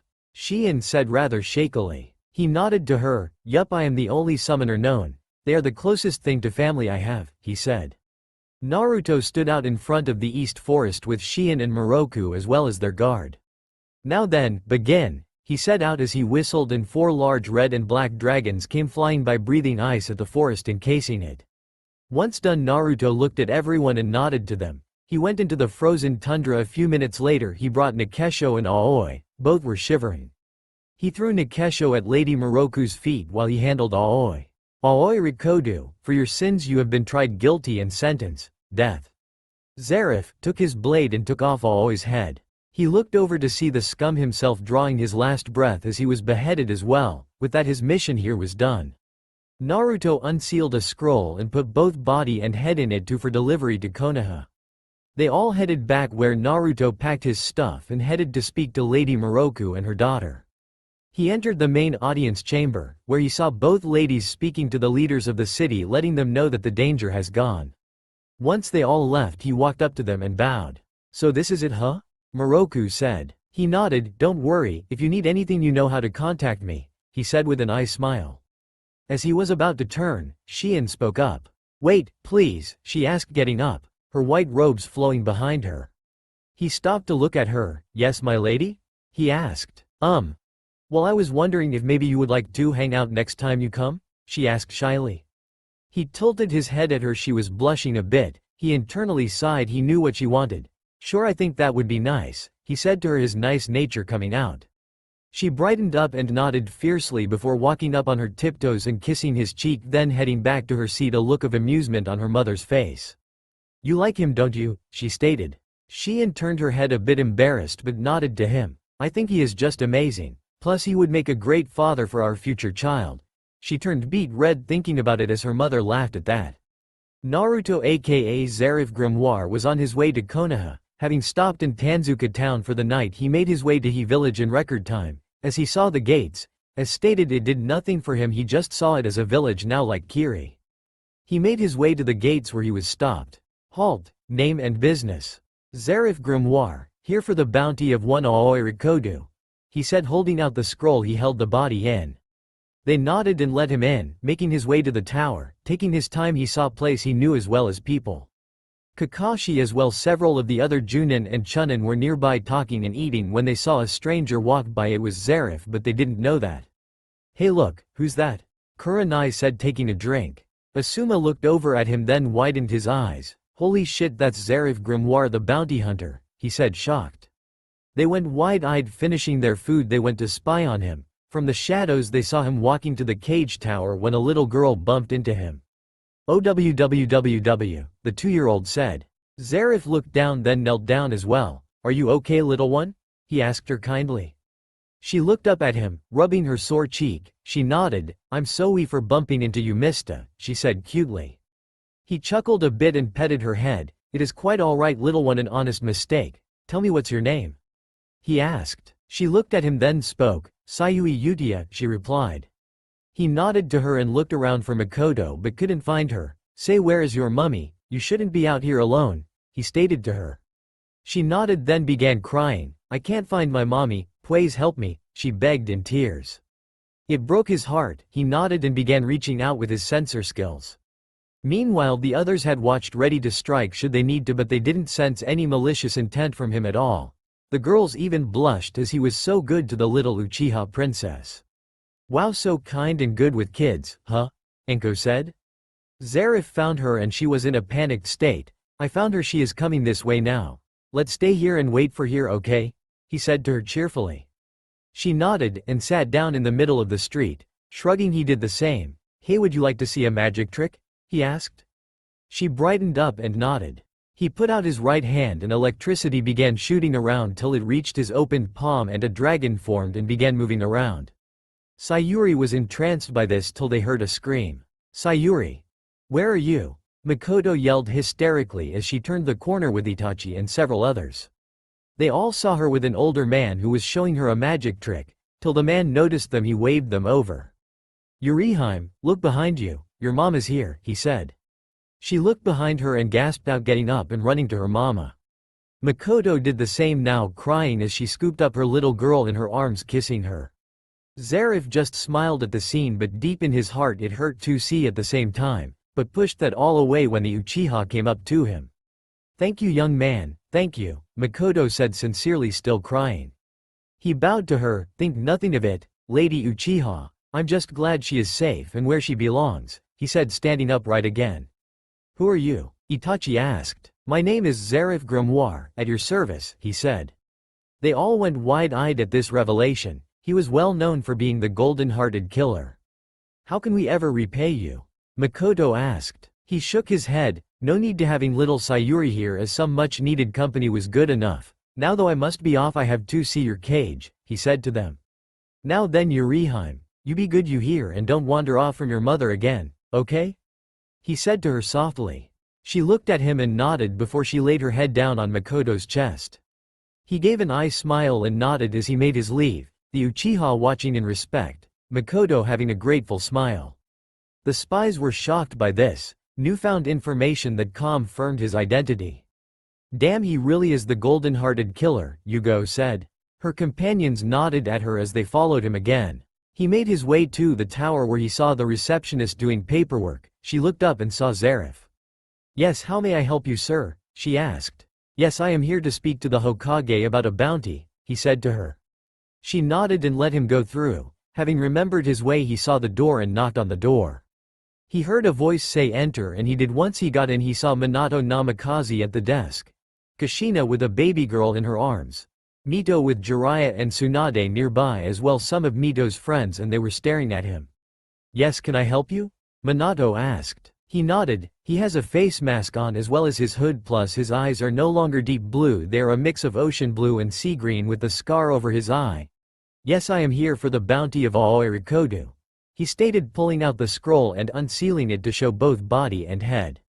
They were all shocked by this as he was hard to get. Well then, the bounty is in order. Here you go, Minato said, throwing him a scroll with the money, million ryo. He nodded as he pulled up his right sleeve and pushed chakra into a sealed tattoo, and out came the Raijin no Ken. This earned some gasps as he handed it to Tsunade. Here, it is of your family heirloom, he said to her. She looked at her great-uncle's sword. It was in great condition, the chunin in the room studying it. She pressed the button on the hilt and it began glowing. She smiled. "Thank you for this," she said. He nodded to her and bowed to them all. "Well, I'm glad to have been of help. Have a good rest of the day," he said to them. But he noticed Kushina looked sad off in her own world as she fed the baby in her arms. He didn't care about them in family terms, but she looked like she needed a hug or something. He made his way to her and knelt down. "Excuse me, ma'am, but you seem sad. Is everything okay?" he asked sincerely. She woke from her daze. To see him near her, she smiled sadly. "I was just thinking about a boy. He would have been about your age. He was my oldest son and my biggest regret," she said. Everyone looked at her sadly. After Naruto's death, she never really recovered from it. Part of her died with him that day. "What happened to him, if I may ask?" he said. She then told him everything. She was in tears by the end, as was Mito. Minato got up to comfort his wife. The whole room became sad. He nodded. "I'm sorry for your loss, but I think he forgives you though," he said. "How would you know?" Mito asked him rather rudely. He pulled out a note, "Because his letter says it," he said, handing it to Minato. The blonde grabbed and opened it up to read. "To whom is reading this? I am already gone from his world, but should you meet the Namikaze family, Minato, Kushina and Mito, and by extension Jiraiya and Tsunade, tell them I forgive them and that I still love them even though they despised me. Should you be in Kiri and speak to Mei Terumi as well as Zabuza Momochi as well as Haku Momochi and Chojuro Seiengo, tell them I love them as well.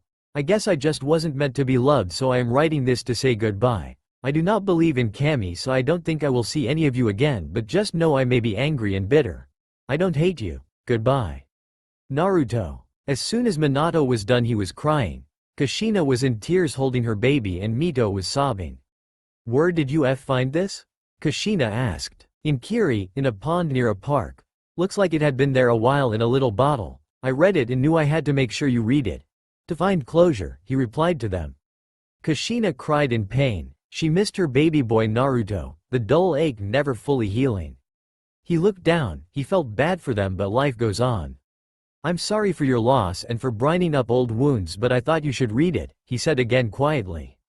Thank you for this. I can finally put my baby boy to rest," she said quietly.